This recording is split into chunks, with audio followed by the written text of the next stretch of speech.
चलो देखो सुनो, भौतिक अवस्था कंप्लीट, कठोरता वाला कंप्लीट, रंग वाला कंप्लीट, चमक वाला कंप्लीट, आघातवर्धनता कंप्लीट, तन्यता, गलनांक, क्वथनांक, घनत्व। ये जो दो टॉपिक बच रहे हैं ना, ऊष्मा की चालकता और विद्युत की चालकता, ये भी देख लो, ये दोनों भी धातुओं के गुण हैं। ये दोनों जो क्वालिटी है ना, ये भी धातु में पाई जाती है। देखो कैसे, पहले देखो ऊष्मा की चालकता। ऊष्मा क्या होती है? हीट, गर्मी, तापमान। तो धातुओं में गर्मी जा सकती है क्या? धातुओं में तापमान जा सकता है क्या? धातुएं तापमान के लिए चालक है या कुचालक है? सुचालक है कि कुचालक है? फिर ये वाला पॉइंट है आपको किसके लिए पढ़ना है? विद्युत के लिए। किसके लिए पढ़ना है? विद्युत के लिए। तो पहले मैं ये डाल रहा हूं ऊष्मा की चालकता। ऊष्मा की चालकता। अब देखो, चालकता का मतलब तो है चलना, चालकता का मतलब तो होता है चलना, और ऊष्मा आप सब जानते हो, ऊष्मा का मतलब है तापमान। किसी भी चीज को गर्म करने के लिए जो हम तापमान देते हैं ना, वही ऊष्मा कहलाती है। अब ऊष्मा आप किसी भी चीज से दे सकते हो। ऊष्मा आप गैस से दे सकते हो, ऊष्मा आप चूल्हे से दे सकते हो, कैंडल से दे सकते हो, बर्नर से दे सकते हो, स्टोव से, किसी भी तरीके से आप ऊष्मा दे सकते हो। तो बताओ, धातु में से ऊष्मा निकल सकती है क्या? या धातु में एक सिरे से दूसरे सिरे पर ऊष्मा जा सकती है क्या? धातु के एक कण से दूसरे कण तक ऊष्मा जा सकती है क्या? तो वो तो देखने के लिए हमें पूरा एक्सपेरिमेंट समझना पड़ेगा। मान लो यहां पर मैंने एक मोमबत्ती जला रखी है, मोटी वाली मोमबत्ती है। यहाँ पर मैंने कैंडल जला रखी है, ठीक है। और इस कैंडल के पास एक लोहे का सरिया, लोहे का सरिया या किसी अन्य धातु की छड़ ले सकते हो आप। ये क्या है? लोहे का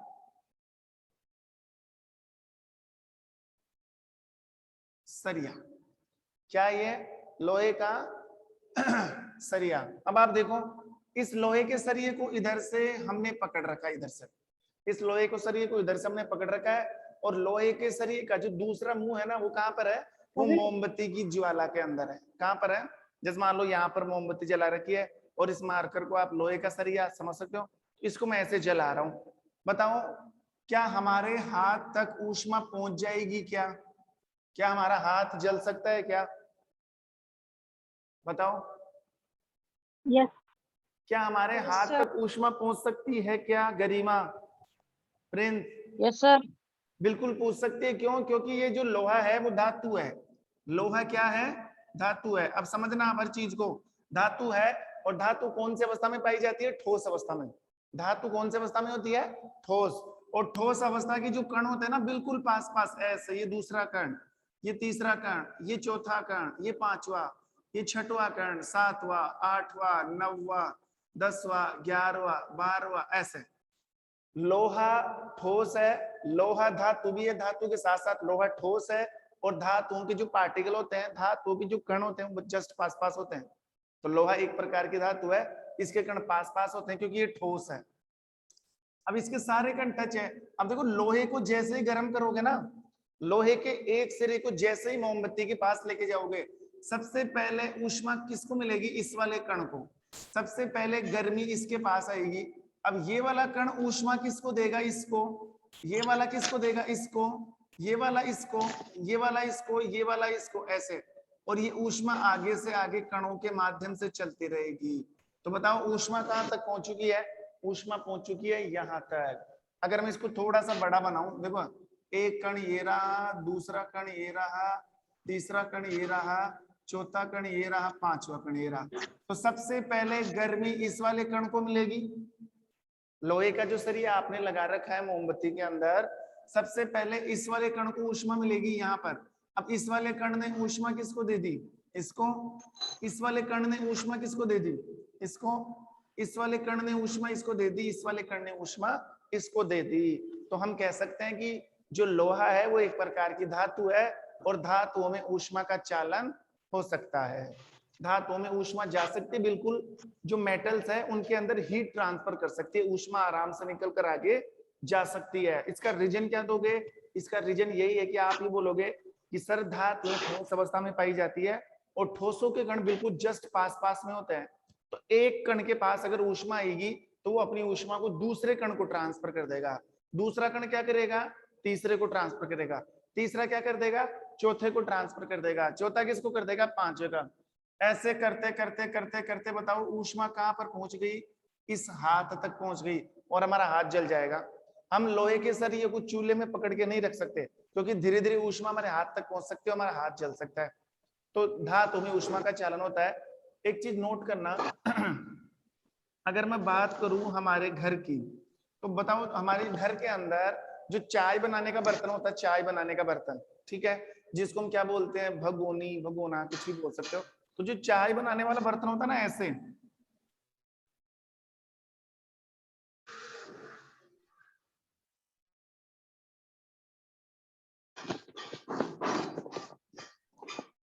ये चाय बनाने वाला बर्तन है, और इस चाय बनाने वाले बर्तन से क्या जुड़ी रहती है, ऐसे एक डंडी जुड़ी रहती है, एक डंडा या हैंडल उसको बोल सकते हैं, जिसको हम पकड़ते हैं, गैस पर चढ़ा देते हैं, जिसको पकड़ के हम उतारते हैं। बताओ ये जो चाय बनाने का बर्तन है किसका बना हुआ है, धातु का।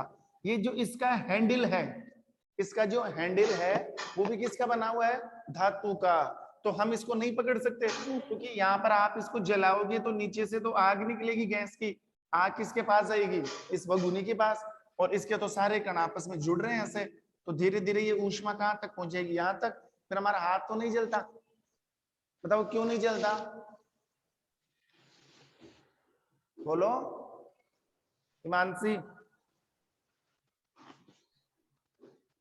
क्योंकि सर इसका हत्था प्लास्टिक से बना हुआ है। क्या,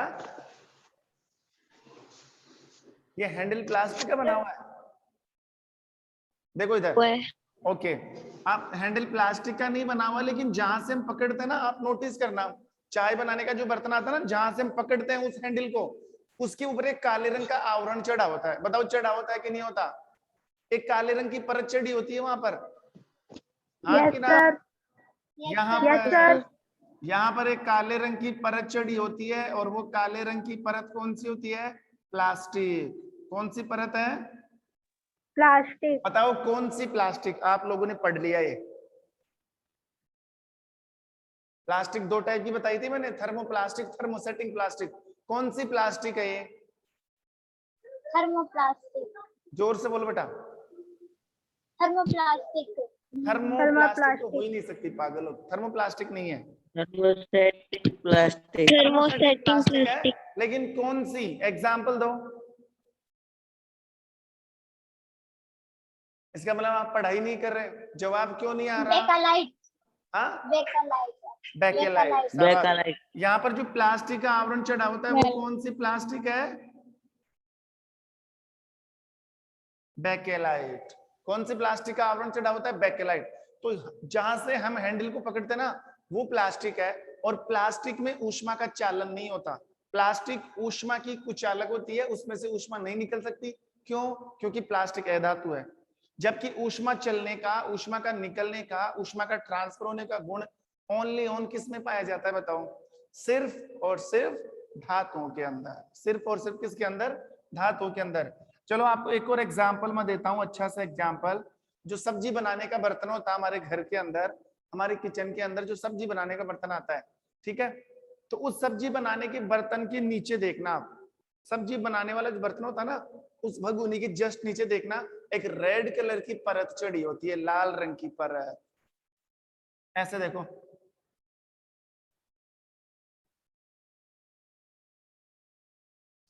ये मान लो सब्जी बनाने का बर्तन है। आप नोटिस करना, इसके जस्ट नीचे, मैं नीचे वाली साइड की बात कर रहा हूं, जहां पर गैस उसको टच करती है, गैस की ज्वाला उसको टच करती है, यहाँ पर आप जैसे ही नोटिस करोगे, इस जगह एक लाल रंग की परत चढ़ी होती है, लाल रंग की परत।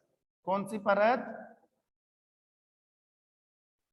लाल रंग की परत। और बताओ ये जो लाल रंग की परत है, ये किसकी चढ़ी होती है, ये लाल रंग की परत चढ़ी होती है किसकी, कॉपर की, जो धातु है ना, तांबा, तांबे की चढ़ी होती है। लाल रंग की जो परत है वो है तांबा, इसको आप क्या बोल सकते हो, कॉपर भी बोल सकते हो। तो अब आप सोचो, जैसे ही आप इसको गैस के ऊपर चढ़ाओगे, गैस में से क्या निकलेगी, ऊष्मा, गैस में से क्या निकलेगी, ज्वाला निकलेगी, ज्वाला में क्या होती है, ऊष्मा। तो ये ऊष्मा किसके पास आएगी, कॉपर के पास। तो कॉपर क्या है, धातु है, और धातु ऊष्मा का क्या कर सकती है, चालन।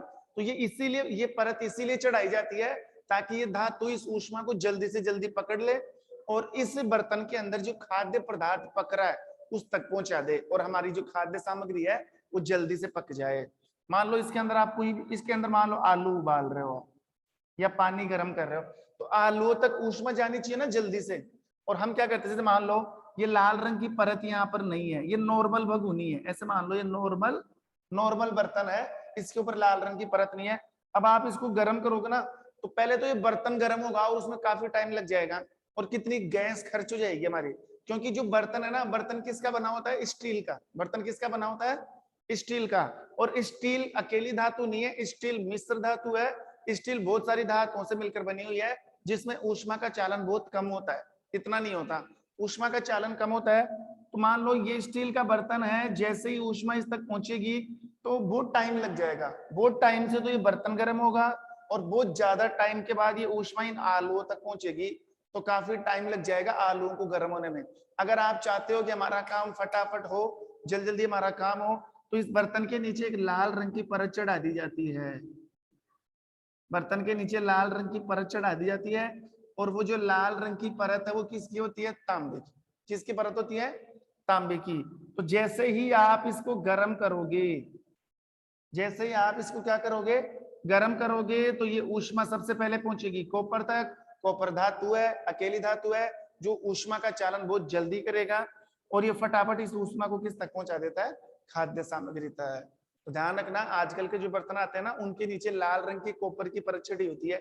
और वो लाल रंग की कॉपर की परत इसीलिए चढ़ी होती है ताकि उस बर्तन में पक रही खाद्य सामग्री जल्दी पक जाए या उस तक जल्दी ऊष्मा पहुंच जाए। तो बताओ, धातु में ऊष्मा का चालन होता है कि नहीं होता है, हाँ कि ना? Yes sir. होता है। और Yes, ध्यान sir. रखना, Yes, इसका भी sir. क्वेश्चन आ सकता है। Yes, सबसे sir. बताओ, सबसे ज्यादा कौन सी धातु में ऊष्मा का चालन होता है, सबसे ज्यादा बोलो। तांबा। तांबा, शाबाश। हाँ। सबसे ज्यादा ऊष्मा की जो तांबा। सबसे ज्यादा ऊष्मा की जो सुचालक है वो है तांबा। वो कौन है, तांबा। यानी कि सबसे, अगर अगर आप ऊष्मा की दृष्टि से देखोगे ना, हीट के अकॉर्डिंग देखोगे, तो सबसे बेस्ट मेटल है कॉपर। कॉपर में सबसे जल्दी ऊष्मा निकल सकती है। तो कॉपर का एग्जांपल याद रखना है, कॉपर या तांबा,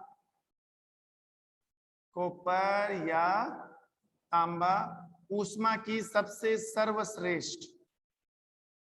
सर्वश्रेष्ठ सुचालक है या चालक है। तो एक क्वेश्चन ये भी बन गया कि कौन सी ऐसी धातु है जो ऊष्मा के लिए सबसे बेस्ट क्वालिटी की मानी जाती है, जिसमें ऊष्मा सबसे जल्दी ट्रांसफर हो सकती है, और वो कौन सी है, कॉपर, तांबा, जिसका सिंबल क्या होता है, Cu। सिंबल क्या होता है, Cu। और कितने नंबर पर पाई जाती है, 29 नंबर पर, 29 नंबर पर पाई जाने वाली धातु है तांबा, कॉपर। ठीक है, तो ऊष्मा की दृष्टि से सबसे बेस्ट मेटल है ये। लो, तो ऊष्मा वाला तो टॉपिक समझ में आ गया ना। अब ऊष्मा की तरफ देखो, विद्युत की चालकता, बस फर्क इतना सा है, यहाँ पर ऊष्मा चल रही थी, यहाँ पर विद्युत चल रहा है। यहाँ पर ऊष्मा चल रही थी, यहाँ पर कौन चलेगा, विद्युत चलेगा। तो हम कह सकते हैं कि धातुओं में अगर ऊष्मा चल सकती है ना, तो धातुओं में विद्युत भी चल सकती है। यानी कि धातुएं विद्युत की भी सुचालक होती है और ऊष्मा की भी सुचालक होती है। जबकि मैं एग्जांपल दूं ना, इसके जस्ट अपोजिट एग्जांपल दूं अधातुओं का, तो अधातुओं में ऊष्मा भी नहीं चलती और अधातुओं में विद्युत भी नहीं चलता। लेकिन उससे पहले हमें ये वाला टॉपिक देखना है, फिर हम अधातुओं में चलेंगे। देखो एक बार,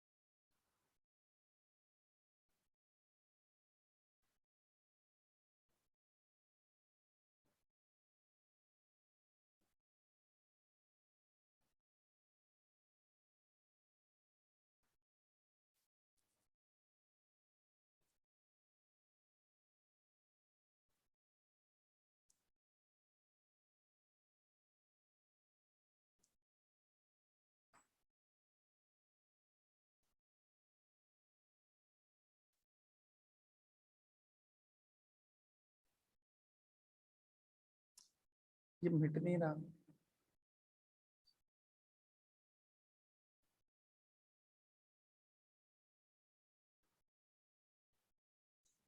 देखो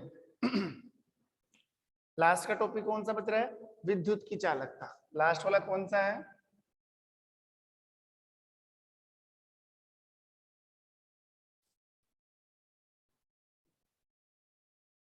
विद्युत की चालकता। तो आप ध्यान देना, जिस प्रकार धातुओं में ऊष्मा चल सकती है उसी प्रकार धातुओं में विद्युत भी चल सकती है।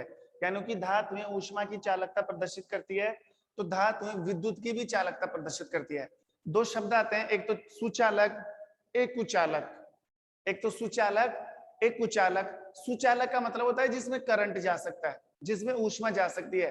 कुचालक का मतलब होता है जिसमें करंट नहीं जा सकता, जिसमें ऊष्मा भी नहीं जा सकती। तो अधातुएं तो ऊष्मा की और विद्युत दोनों की कुचालक होती है, जबकि धातुएं ऊष्मा और विद्युत दोनों की क्या होती है? सुचालक होती है। तो बात करें विद्युत की चालकता की। विद्युत की चालकता देखो, इसके लिए हमें क्या करना पड़ेगा? एक सर्किट तैयार करना पड़ेगा। देखो कैसे, मान लो यहां पर हमने एक बैटरी लगा दी,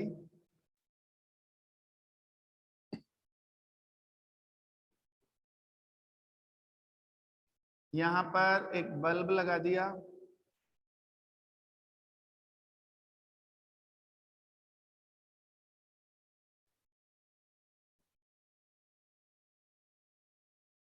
देखो ये एक वायर है, ये वायर यहां से स्टार्ट करके ये बैटरी है, इसको बैटरी के प्लस से जोड़ दिया।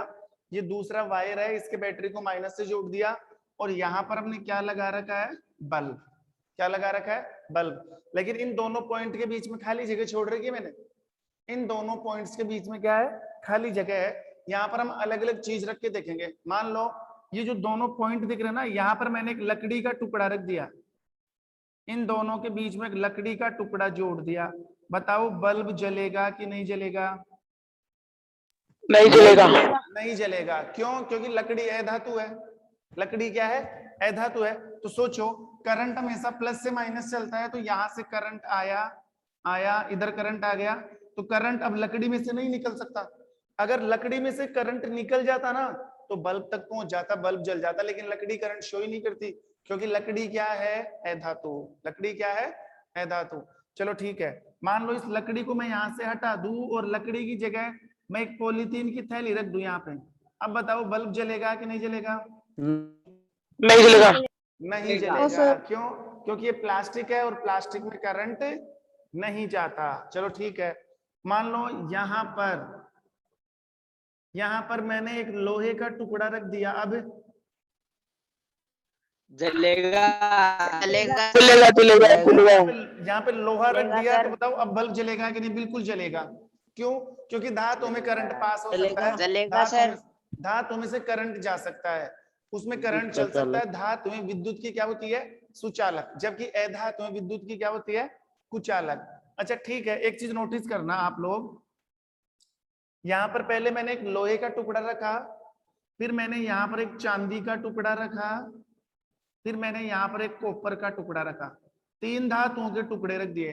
चांदी भी धातु है, कॉपर भी धातु है, लोहा भी धातु है। सबसे ज्यादा बल्ब कौन सी धातु में जलेगा? लोहे में सर। लोहा। चांदी में सबसे ज्यादा चांदी में। अब नोटिस करना, ध्यान रखना, विद्युत के लिए मतलब मैं अगर यहाँ से दो क्वेश्चन बनाऊंगा, मैं देखो दो क्वेश्चन कैसे। चांदी सबसे ज्यादा करंट पास कर सकती है, चांदी के अंदर से सारा करंट निकल जाता है, थोड़ा सा भी करंट नहीं रुकेगा और पूरा बल्ब जलेगा। मतलब बल्ब बहुत ज्यादा उजाले के साथ जलेगा, बहुत ज्यादा रोशनी देने वाला है चांदी के अंदर। और चांदी की जगह अगर आप कॉपर लेते हो ना, कॉपर में से भी बहुत ज्यादा ऊष्मा निकलती है, सॉरी बहुत ज्यादा विद्युत निकलती है और बल्ब बहुत अच्छा जलेगा। लेकिन अगर आप यहाँ पर लोहे का टुकड़ा लगाते हो तो बल्ब जलेगा तो सही, लेकिन डिम बल्ब जलेगा। डिम समझते हो ना, ऐसे मरा मरा सा, पूरा करंट नहीं जाएगा। तो लोहे के अंदर से पूरा करंट नहीं निकलता। कॉपर सबसे अच्छा मेटल है। देखो कॉपर ऊष्मा के लिए भी सबसे अच्छा माना जाता है और कॉपर विद्युत के लिए भी सबसे अच्छी धातु मानी जाती है। आप अपने दिमाग में डालो दोनों क्वेश्चन, कॉपर ऊष्मा के लिए भी सबसे बेस्ट और कॉपर विद्युत के लिए भी सबसे बेस्ट। दोनों तरीके से कॉपर अच्छा है, उसमें से आराम से ऊष्मा भी निकलती है, आराम से विद्युत में निकलती है। फिर आप बोलो सर यहाँ तो चांदी में ज्यादा निकल रही है, तो देखो चांदी में से विद्युत तो निकल रही है, लेकिन पूरी विद्युत निकल रही है। अब आप सोचो अगर पूरी विद्युत बल्ब तक पहुंच जाएगी, पूरी विद्युत, तो बल्ब तो फट जाएगा। हम इसीलिए चांदी के तार नहीं लगा सकते, क्योंकि चांदी सबसे ज्यादा करंट को पास करती है। अगर सबसे ज्यादा करंट निकल सकता है तो किसमें निकलता है? चांदी में। तो चांदी का तार हम नहीं लगा सकते। जो हम घर पे यूज करते हैं ना, डोरी वगैरह, वायर वगैरह, उसमें चांदी के तार कभी नहीं लग सकते। क्यों? एक तो महंगे पड़ेंगे, दूसरी बात चांदी में सारा करंट निकल जाता है। तो पंखा मान लो बहुत ज्यादा, बहुत कभी कई बार होता है ना कि लाइट ज्यादा आ जाती है, लाइट कम आ जाती है, तो मान लो ज्यादा लाइट आ गई तो चांदी तो पूरा पूरा करंट भेजेगी, तो पंखा जल जाए, फ्रिज जल जाए, घर के अंदर जितने भी उपकरण है सारे के सारे क्या हो जाएंगे? जल जाएंगे। तो हम चांदी का इस्तेमाल भी नहीं कर सकते। लोहे का इस्तेमाल हम इसलिए नहीं कर सकते क्योंकि करंट नहीं आएगा, कम करंट आएगा, कम। चांदी में पूरा करंट आता है, लोहे में कम करंट आता है। तो हमें एक ऐसी धातु चाहिए जो थोड़ा बहुत करंट भी रोके और बहुत ज्यादा करंट भी भेजे। तो ऐसी धातु कौन सी है? कॉपर। ऐसी धातु कौन सी है? कॉपर। और आप नोटिस कर लो, हमारे घरों के अंदर जो डोरी लगती है, जो वायर लगता है, उसमें कौन सा तार होता है? कॉपर के होते हैं। किसके वायर होते हैं? कॉपर के। कॉपर के अलावा एल्यूमिनियम के भी होते हैं। कॉपर के अलावा एल्यूमिनियम, एल्यूमिनियम को भी काम में लिया जा सकता है विद्युत के अंदर, लेकिन फिर एल्यूमिनियम के तार ज्यादा दिन तक नहीं टिकते, वो फाल्ट हो जाते हैं, फ्यूज हो जाते हैं, बीच में टूट जाते हैं। इसलिए सबसे अच्छी, विद्युत के लिए भी सबसे अच्छी मेटल, सबसे सर्वश्रेष्ठ मेटल किसको माना जाता है? कॉपर को। और ऊष्मा के लिए भी सबसे अच्छी मेटल किसको माना जाता है? ऊष्मा के लिए कॉपर को माना जाता है, दोनों के लिए। तो विद्युत के लिए भी सबसे अच्छी जो मेटल है विद्युत के लिए, वो कौन है? कॉपर। यहां से नोट डाल के एक चीज याद और रखोगे आप, एक ऐसी भी अधातु है, देखो अभी अभी हमने पढ़ा कि धातुओं में ऊष्मा की चालकता होती है, ठीक है, धातुओं में विद्युत की चालकता होती है, ये भी हमने समझ लिया। लेकिन एक ऐसी धातु है जो धातु है लेकिन उसमें करंट नहीं जाता, धातु होते हुए भी करंट नहीं जाता। जबकि मैं कह रहा हूं कि धातुओं में विद्युत की सप्लाई होती है, धातु में करंट पास होता है, लेकिन एक धातु ऐसी है, वो अपवाद है, और अपवाद तो हर जगह मिलते हैं। एक ऐसी धातु जिसमें करंट पास नहीं होता, और उस धातु का नाम है शीशा। कौन सी धातु है? शीशा। जो ग्लास देख दो ना, शीशा जानते ना, सब जानते शीशा, शीशा धातु है। शीशा क्या है? धातु है, लेकिन उसमें करंट पास नहीं होता। शीशा धातु है लेकिन उसमें करंट पास नहीं होता। और शीशे का जो सिंबल होता है ना, वो होता है पीबी। शीशे का सिंबल क्या होता है?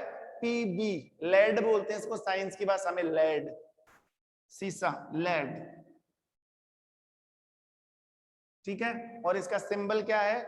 इसका सिंबल है पीबी। ये लो, तो ये तो मैंने बता दिया, धातुओं के सारे भौतिक गुण आ चुके हैं। अब ये सारे भौतिक गुण आपको किसके लिए पढ़ना पड़ेगा?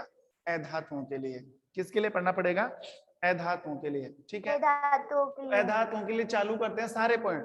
देखो, अधातुओं के लिए भौतिक अवस्था पढ़नी पड़ेगी, कठोरता पढ़नी पड़ेगी, रंग, चमक, आघात, वर्धनीयता, तन्यता, गलनांक, क्वथनांक, घनत्व।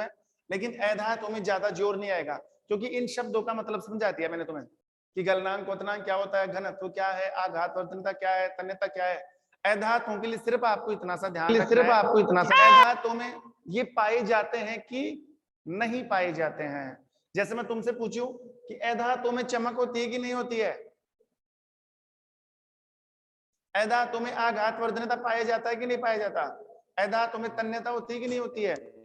बस ऐसे आपको नोटिस करना है। बाकी इन चीजों का मतलब तो आप सीख ही चुके हो, तो मैं अधातु वाला टॉपिक तो अभी चालू नहीं करूंगा, लेकिन अभी मैं तुमसे क्वेश्चन जरूर पूछूंगा। सब अपनी अपनी आवाज चालू कर लो इमीडिएटली, आवाज चालू करो। प्रिंस, तनु, पायल, आयुष, आयुष शर्मा, मोनिका, गरिमा, सौरभ, आवाज ओपन करो। उपेंद्र, वीडियो क्यों ऑन कर रहे हो? उपेंद्र, वीडियो क्यों ऑन कर रहे हो?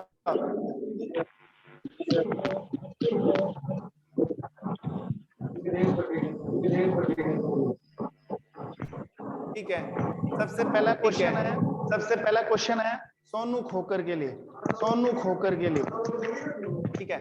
जवाब देना बेटा, ठीक है, जवाब देना बेटा। हाँ सोनू आप ये बताओ, सोनू आप ये बताओ कि धातुएं कौन सी अवस्था में पाई जाती है, कौन सी अवस्था में पाई जाती है? धातुओं की भौतिक अवस्था क्या है? धातुओं की भौतिक अवस्था क्या है बताओ? धातु की भौतिक अवस्था क्या है? बताओ धातु की भौतिक अवस्था क्या है?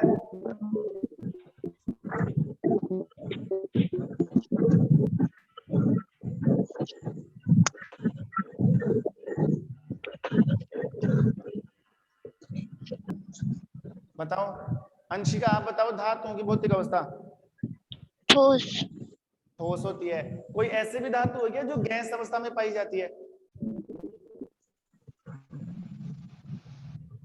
पुष्पेंद्र बताओ कोई ऐसी भी धातु है क्या जो गैस अवस्था में पाई जाती है? है। कौन सी?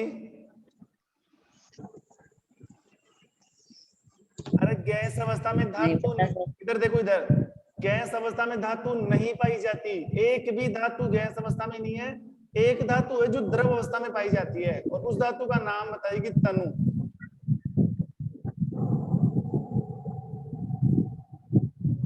पायल आप बताओ पायल।